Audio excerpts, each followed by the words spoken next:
উদ্যোগত প্ৰতি বছৰ ধৰে এইভাবে আমাৰ বাপতি এখন ৰঙালী বিহু উৎসৱটি আয়োজন কৰা হৈছে। আজি আমাৰ এই কাৰ্যসূচীৰ এই অনুষ্ঠানটিৰ তৃতীয়টো কাৰ্যসূচী বাৰে বৰণীয়া সাংস্কৃতিক শোভাযাত্ৰা আৰু ইয়াৰ পিছতে আমাৰ বিভিন্ন খেল ধেমালি আয়োজন কৰা হ'ব। আৰু আমি সকলোকে আপোনালোকৰ জৰিয়তে জনাও যে অহা 3 বহাগ আৰু 4 বহাগত আমাৰ বিভিন্ন প্ৰতিযোগিতা সাংস্কৃতিক অনুষ্ঠান আছে। ধৰি লওক আধুনিক নৃত্য প্ৰতিযোগিতা, সদৌ অসমীয়া বিহু নৃত্য প্ৰতিযোগিতা, সদৌতি কাৰ্যসূচীত আমি সদৌ অসমবাসী ৰাইজৰ উপস্থিতি কামনা কৰিছো।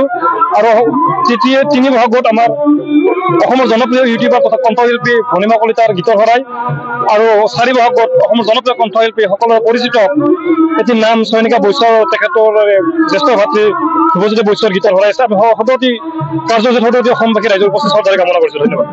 আছিলে আৰু তাৰে আজি আমি সাংস্কৃতিক শোভাযাত্ৰা আমি কালিয়াপাৰাৰ পৰা আৰম্ভ কৰি আমি চেঙা সভা মহোৎসৱ ফিল্ডলৈ আহিছো।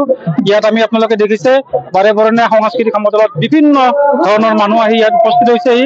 গতিকে আমাৰ এই অনুষ্ঠানটি প্ৰতি বছৰে বহাগৰ 1 তাৰিখে পালন কৰা হয়। বহুত মানুহে স্ব-ইচ্ছাৰে ইয়াত অংশগ্ৰহণ কৰে। গতিকে এই উৎসৱটো উত্তৰোত্তৰ আপোনালোকৰ সহযোগিতা আমি কামনা কৰিছো। গতিকে এইখিনিয়ে।